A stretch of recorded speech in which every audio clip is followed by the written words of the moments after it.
সুব্রত মিত্র। প্রথমে বিশেষ খবর। কেন্দ্রীয় সরকার আজ 4টি নতুন শ্রম কোড কার্যকর করার কথা ঘোষণা করেছে। প্রধানমন্ত্রী এই সিদ্ধান্তকে স্বাগত জানিয়েছেন। 3 দিনের G20 শিখর সম্মেলনে যোগ দিতে প্রধানমন্ত্রী নরেন্দ্র মোদী আজ দক্ষিণ আফ্রিকার জোহানেসবার্গে পৌঁছেছেন। স্বরাষ্ট্রমন্ত্রী অমিত শাহ বলেছেন, দেশের গণতন্ত্র সুরক্ষিত রাখতে নির্বাচন কমিশন ভোটার তালিকায় SIR করছে। ভারতীয় যুদ্ধ বিমান তেজস আজ দুবাই এয়ারশো চলাকালীন ভেঙে পড়ে বলে প্রতিরক্ষা মন্ত্রক জানিয়েছে। পাকিস্তানের ফয়সালাবাদের মালিকপুর অঞ্চলে একটি কারখানায় গ্যাস চেম্বার লিক করে বিস্ফোরণের ঘটনায় 15 জনের মৃত্যু হয়েছে। আজ বিশ্ব টেলিভিশন দিবস। অস্ট্রেলিয়ান ওপেন ব্যাডমিন্টনে সিডনিতে পুরুষদের সিঙ্গলসে ভারতের লক্ষ্য সেন সেমিফাইনালে পৌঁছে গেছেন। আসছি বিস্তারিত খবরে। কেন্দ্রীয় সরকার আজ 4টি নতুন শ্রম কোড কার্যকর করার কথা ঘোষণা করেছে। বর্ষপ্রাচীন পুরনো শ্রম আইন সরলীকরণ করতে এবং সংস্কার সাধন করার লক্ষ্যে এই পদক্ষেপ। সমাজ মাধ্যমের এক পোস্টে শ্রম এবং কর্মসংস্থান মন্ত্রক মন্ত্রী ডক্টর মনসুখ মান্ডাভিয়া জানান, নতুন শ্রম কোড উপযুক্ত মজুরি, নিরাপত্তা, সামাজিক সুরক্ষা এবং দেশের শ্রমজীবী মানুষের কল্যাণ নিশ্চিত করবে। নতুন শ্রম কোড আজ থেকেই কার্যকর হবে। প্রধানমন্ত্রী নরেন্দ্র মোদী 4টি শ্রম কোড কার্যকর করার যে সিদ্ধান্ত সরকার নিয়েছে তাকে স্বাগত জানিয়েছেন। সমাজ মাধ্যমে একটি বিবৃতিতে শ্রী মোদী বলেন, শ্রম আইনগুলি কার্যকর হলে আন্তর্জাতিক সমাজ সুরক্ষা, ন্যূনতম ও সময় মতন মজুরি প্রদান, নিরাপদ কর্মক্ষেত্র, মহিলা ও যুবদের নির্দিষ্ট পারিশ্রমিকের সুযোগ সৃষ্টি করবে। এর দরুন শ্রমিকদের অধিকার নিশ্চিত হওয়ার পাশাপাশি দেশের অর্থনৈতিক উন্নয়ন সম্ভব হবে বলে প্রধানমন্ত্রী জানান। বিকশিত ভারতের লক্ষ্যে এই আইন কার্যকর হওয়ায় কর্মসংস্থানেরও সুযোগ সৃষ্টি হবে। প্রধানমন্ত্রী বলেন, স্বাধীনতার পর শ্রম বিষয়ক এই সংস্কারের এই সিদ্ধান্ত সার্বিক ও প্রগতিশীল, যা দেশের শ্রমজীবী মানুষদের ক্ষমতায়নে সাহায্য করবে। 3 দিনের G20 শিখর সম্মেলনে যোগ দিতে প্রধানমন্ত্রী নরেন্দ্র মোদী আজ দক্ষিণ আফ্রিকার জোহানেসবার্গ পৌঁছেছেন। সেখানে ভারতের জন্য গুরুত্বপূর্ণ বিষয় তথা গ্লোবাল সাউথের প্রয়োজনীয়তা, স্থিতিশীল উন্নয়ন, জলবায়ু পরিকল্পনা, শক্তি পরিকল্পনা ও বিশ্ব প্রশাসনে বদল নিয়ে যাবতীয় আলোচনায় অংশ নেবেন শ্রী মোদী। সম্মেলনের পাশাপাশি দক্ষিণ আফ্রিকার রাষ্ট্রপতি সিরিল রামাফোসা সহ অন্যান্য দেশের নেতৃবৃন্দের সঙ্গেও বৈঠক করবেন তিনি। ভারত, ব্রাজিল, দক্ষিণ আফ্রিকার নেতৃত্বদের সঙ্গেও আলোচনা করবেন। এই নিয়ে এটি 4র্থ G20 সম্মেলন, যা দক্ষিণী বিশ্বে অনুষ্ঠিত হচ্ছে। এই বছরের মূল ভাবনা সংহতি, সাম্য ও স্থিতিশীলতা। দক্ষিণ আফ্রিকার সভাপতিত্বে তারা বিপর্যয় ব্যবস্থাপনা, নিম্ন আয়ের দেশগুলির ঋণ ব্যবস্থাপনা, যথাযথ শক্তি সাম্য বজায় রাখার জন্য অর্থনৈতিক ব্যবস্থাপনার উপর জোর দেয়। দক্ষিণ আফ্রিকার ডিজিটাল পত্রিকা IOL নিউজ ভারত ও দক্ষিণ আফ্রিকার মধ্যে গভীর পারস্পরিক শ্রদ্ধা, বিশ্বাস ও দীর্ঘদিনের কূটনৈতিক সম্পর্ককে তুলে ধরেছে। তারা বলেছে, G20 শিখর সম্মেলনে প্রধানমন্ত্রী নরেন্দ্র মোদী সব থেকে অভিজ্ঞ নেতা। 2023 সালে ভারতের সভাপতিত্বে G20 স্থায়ী সদস্য হিসেবে আফ্রিকা ইউনিয়নের অন্তর্ভুক্তির পেছনে ভারতের ভূমিকার প্রশংসা করা হয়। বর্ণ বৈষম্যের বিরুদ্ধে দক্ষিণ আফ্রিকার পাশে দাঁড়িয়ে ভারতের নিয়মিত লড়াইয়ের কথাও তুলে ধরেছে সে দেশের এই পত্রিকা। উল্লেখ্য, অর্থনৈতিক ক্ষেত্রে ভারত দক্ষিণ আফ্রিকার 4র্থ বৃহত্তম ব্যবসায়িক অংশীদার। অর্থমন্ত্রী নির্মলা সীতারামন আজ নতুন দিল্লিতে নগরায়ণ ক্ষেত্রের বিশেষজ্ঞদের সঙ্গে দ্বাদশতম প্রাক বাজেট আলোচনার সভায় সভাপতিত্ব করেন। 2026-27 অর্থবর্ষের কেন্দ্রীয় বাজেট নিয়ে তাদের মধ্যে আলোচনা হয়। আবাসন ও শহরাঞ্চল বিষয়ক মন্ত্রকের সচিব, ভারত সরকারের মুখ্য অর্থনৈতিক উপদেষ্টা এবং অর্থ মন্ত্রকের পদস্থ আধিকারিকরা এই বৈঠকে উপস্থিত ছিলেন। এর আগে শ্রীমতী সীতারামন আজ পরিকাঠামো এবং শক্তি ক্ষেত্রের বিশেষজ্ঞদের নিয়েও 11তম প্রাক বাজেট নিয়ে আলোচনা করেন। স্বরাষ্ট্রমন্ত্রী অমিত শাহ বলেছেন, দেশের গণতন্ত্রকে সুরক্ষিত রাখতেই নির্বাচন কমিশন ভোটার তালিকায় বিশেষ নিবিড় সংশোধন বা SIR করছে। গুজরাটের ভুজে আজ সীমান্ত সুরক্ষা বাহিনী BSF এর প্রতিষ্ঠা দিবসের হীরক জয়ন্তীর অনুষ্ঠানে যোগ দিয়ে শ্রী শাহ বলেন, দেশ থেকে অনুপ্রবেশকারীদের খুঁজে খুঁজে বের করা হবে। যেসব রাজনৈতিক দল এসআইআর এর বিরোধিতা করছে তাদের তীব্র সমালোচনা করেন স্বরাষ্ট্রমন্ত্রী।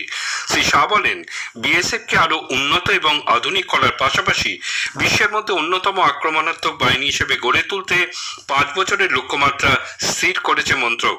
সরকারের অন্যতম উদ্যোগ বর্ডার কার্যকর করতে বিএসএফ এর গুরুত্বপূর্ণ ভূমিকার কথাও উল্লেখ করেন তিনি।